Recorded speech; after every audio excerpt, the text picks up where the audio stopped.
नमस्कार मित्रांनो, मालिकेत आपल्याला जबरदस्त असा ट्विस्ट पाहायला मिळतो। तर मित्रांनो, आतापर्यंत सारंग ज्या क्षणाची वाट पाहत होता तो क्षण अखेर त्याच्या आयुष्यात आलेला आहे। तर मित्रांनो, सारंग ज्या वेळेला गुरुकुलमध्ये आलेला असतो त्यावेळेला सावली मात्र तिथून पळून जाण्याचा प्रयत्न करत असताना सारंगने तिला हात धरून पकडला आहे। त्यानंतर सगळ्यांनाच खूप मोठा धक्का बसलाय। तर मित्रांनो, नक्की काय घडलंय, सारंगच्या समोर सावली कशी आली, हे सगळं काही आज आपण या व्हिडिओमध्ये जाणून घेणार आहोत। त्यामुळे व्हिडिओ अजिबात स्किप न करता शेवटपर्यंत नक्की पहा। चला तर मग व्हिडिओला सुरुवात करूया। तर मित्रांनो, इकडे ज्या वेळेला श्यामा सावलीला सांगायला लागते की मॅडम, मला माझ्या नवऱ्याने थोबाडीत मारलं आणि ज्या वेळेला मी घर सोडलं, श्यामाचं बोलणं ऐकून सावलीला मात्र आपला संपूर्ण भूतकाळ आठवतं। सावलीला आठवतं की सारंग सरांनी सुद्धा आपल्या थोबाडीत दिली होती आणि आपली बाजू घेतली नव्हती, त्यामुळे आपल्याला घर सोडावं लागलं होतं। त्यामुळे ती श्यामाला सांगायला लागते की तुम्ही जे काही केलंत ना ते योग्य केलंत। हे बघा, आपल्या नवऱ्यावरती जरी प्रेम असलं ना तरी आपला स्वाभिमान आपल्याला आधी जपायला पाहिजे। बरंच झालं तुम्ही हे केलंत, ते विमानाच्या बाबतीत कुठेही तडजोड करायची नाही। आता सावली विचार करू लागते आणि म्हणू लागते की मी जे काही केलं ते योग्य केलं का? म्हणजे मी घर सोडलं म्हणून माझ्या मुलाला त्याच्या वडिलांचं प्रेम भेटत नाहीये आणि मी माझी मुलगी सुद्धा गमावली आहे। म्हणजे खरं तर हे सगळं काही माझ्या आतताईपणामुळे घडलंय का? नाही, मी सारंग सरांना नंतर सुद्धा भेटायला गेले होते, पण सारंग सर माझ्यासोबत असं कसं वागू शकतात? त्यांना ज्या वेळेला मी सांगितलं होतं की मी प्रेग्नेंट आहे त्यावेळेला त्यांनी येऊन माझी चौकशी सुद्धा नाही केली। आधी रागारागामध्ये त्यांनी निर्णय घेतला असेल, पण नंतर समजल्यानंतर सुद्धा नाही। मी तर राजकुमार दादांना सांगितलं होतं। आता ज्या वेळेला राजकुमारचं नाव येतं त्यावेळेला तिला तिच्या प्रश्नाचं उत्तर समजतं आणि जगन्नाथने सांगितलेलं सगळं काही तिला आठवू लागतं। आताच राजकुमार आता एकदम विचित्र पद्धतीने वागत आहे, तो म्हणजे अबीर सोबत। आता मात्र ते या सगळ्याचा अर्थ लावायला लागते आणि म्हणू लागते म्हणजे राजकुमार दादांनी हे सगळं काही घरी सांगितलं तर नसेल ना? नाही, जे काही आहे ते सत्य मला आता जाणून घ्यायला पाहिजे। मला आता सत्य जाणून घेण्याचा अधिकार आहे असं म्हणत ते आता विचार करते आणि म्हणू लागते की मी या सगळ्याचा सोक्ष लावेन। कुठेतरी तिच्याच प्रश्नात आता तिला उत्तर मिळालेलं आहे।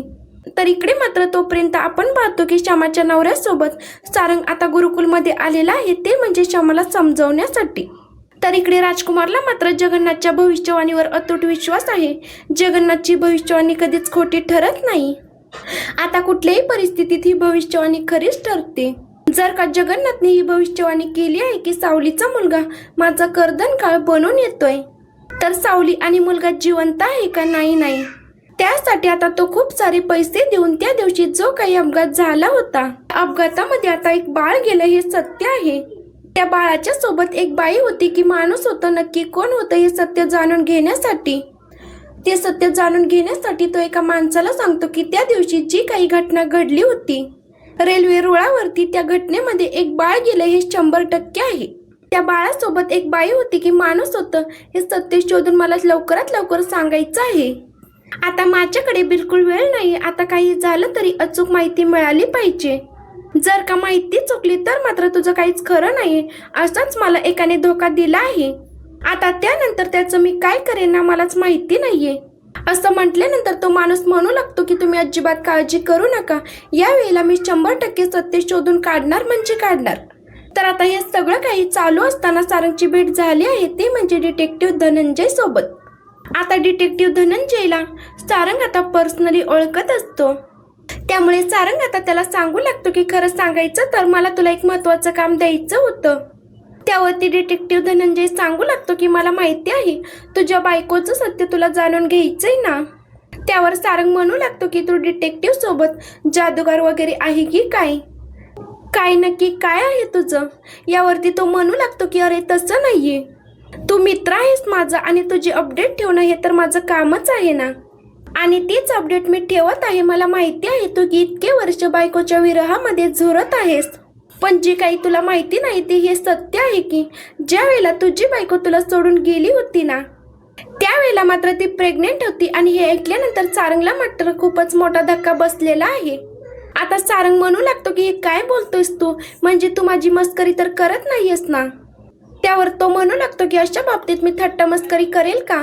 तर सारंग म्हणू लागतो की नको करूस, जे काही आहे ते मला स्पष्टपणे सांग। खरंच सावली ज्या वेळेला मला सोडून गेली खरंच त्यावेळेला ती प्रेग्नेंट होती का? आता सारंगला मात्र विश्वासच बसत नाहीये. त्यावरती तो म्हणू लागतो की मग असं असेल तर मग तिने मला येऊन का नाही सांगितलं? त्यावरती धनंजय म्हणू लागतो की अरे याची सुद्धा माझ्याकडे माहिती आहे. ती तुला सांगायला आली होती पण तुझ्यापर्यंत तिला पोहोचू दिलं नाही. सारंगला मात्र आता काहीच कळायला मार्ग नसतो आणि त्याला राजकुमार वरती सुद्धा संशय नसतो. त्याला आता संशय आलाय तो म्हणजे आईवरती. आता तो म्हणू लागतो की म्हणजे खरंच आईने हे सगळं काही केलं होतं का? त्यावरती तो म्हणू लागतो की हे मला माहिती नाहीये, पण मी तुला हे 100% सांगू शकतो की ज्या वेळेला तुझी सावली तुला सोडून गेली होती त्यावेळेला मात्र ती प्रेग्नेंट होती. ती एका गावात गेली होती. तुम्ही हर्बलचा कच्चा माल विकत घ्यायचात आणि मग त्यानंतर ती तिथून सांगायला आली होती, पण त्याच वेळेला तुझ्या समोर ती डिवोर्सची फाईल सादर करण्यात आली आणि ते सगळं काही दोतांड होतं. त्यानंतर सारंग सांगू लागतो की मग तुला हे पण माहिती असेल. आता ती कुठे आहे? त्यावरती तो म्हणू लागतो की नाही आतापर्यंत माहिती होतं आणि त्यानंतर मग मी टोटली कन्फ्यूज आहे कारण तिने बेळगाव सोडलेलं आहे. तर सारंग म्हणू लागतो की कसला माणूस आहे रे तू? अरे ज्या वेळेला ती बेळगावला होती त्यावेळेला तू मला सत्य का नाही सांगितलंस?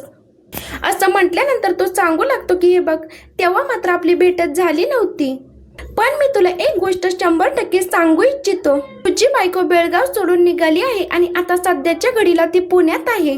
सारंग म्हणू लागतो की काय ती पुण्यात आहे? तर तो म्हणू लागतो की इतकी माहिती तुझ्यासाठी पुरेशी आहे ना?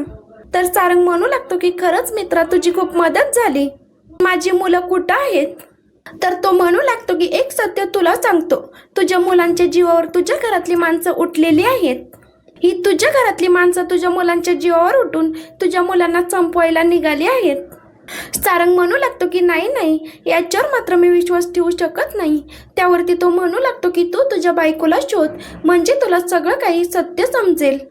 एका झटक्यात मात्र सारंगचं संपूर्ण आयुष्य बदलून गेलेलं आहे आणि मग त्यानंतर हे सगळेच जण गुरुकुलच्या समोर उभे आहेत. आता सारंगच्या डोक्यामध्ये फक्त आणि फक्त सावलीचा विचार असतो. सारंग विचार करत असतो की खरंच माझं मूल असेल का? खरंच सावली प्रेग्नेन्सीची न्यूज द्यायला आली असेल का? काय खरं काय खोटं हे मात्र सारंगला अजिबात कळायला मार्ग नसतो. त्याचं डोकं मात्र बंद पडलेलं असतं. आता सारंग, सुशीला आणि बबलू क्षमा आणि तिच्या नवरा यांच्याशी पॅचअप करत असतात. सारंग म्हणू लागतो की खरं सांगायचं तर तुमच्या नवऱ्याने तुमच्या थोबाडीत मारली ही त्यांची चूक झाली, पण त्या चुकीचं रिअलायझेशन त्याला झालंय आणि त्या चुकीची तो माफी मागतोय. एकदा जर का तुम्ही त्यांचा विचार केलात ना तर नक्कीच तुमचा संसार वाचण्यासाठी मदत होईल. तो चुकलाय 100% चुकला आहे आणि त्याने केलेली चूक आता खूपच मोठी आहे, म्हणून तू त्याला माफ न करणं हे कितपत योग्य आहे? ते काही नाहीये, काही झालं तरी तुम्ही स्वतः आता पॅचअप करून घेतलं पाहिजे. हे सगळं काही चालू असताना तिकडे सावली आलेली आहे आणि सावली हे सगळं काही दृश्य पाहत आहे. सावली पाहत आहे की क्षमासोबत कोण बोलत आहे. आता ज्या वेळेला सारंगला कळालं आहे की सावली या पुण्यामध्ये आहे म्हटल्यावरती सारंगची नजर मात्र बिरबिर तिला शोधत असते. आता सावली मात्र पाठमोऱ्या सारंगला पाहते आणि तिला आता एक वाईब जाणवायला लागते. सावली विचार करते आणि म्हणू लागते की सारंग सर इथे ते का आले असतील इकडे. सावली मात्र आता त्यांचं बोलणं ऐकू लागते. सारंग तिला समजावत असतो की खरंच तुझ्यावर हात उचलून त्याच्याकडून खूप मोठी चूक झाली आणि ती चूक त्याला सुधारायची आहे. कसं असतं ना, आयुष्यातील एक चूक आणि संपूर्ण आयुष्य बरबाद होतं. सावली आता सारंगला पाहते आणि तिकडून जाण्याचा प्रयत्न करते. सारंगचं अचानक लक्ष सावलीकडे जातो आणि सारंग सावलीला म्हणू लागतो की सावली थांब, पण सावली मात्र थांबायला काही तयार नसते.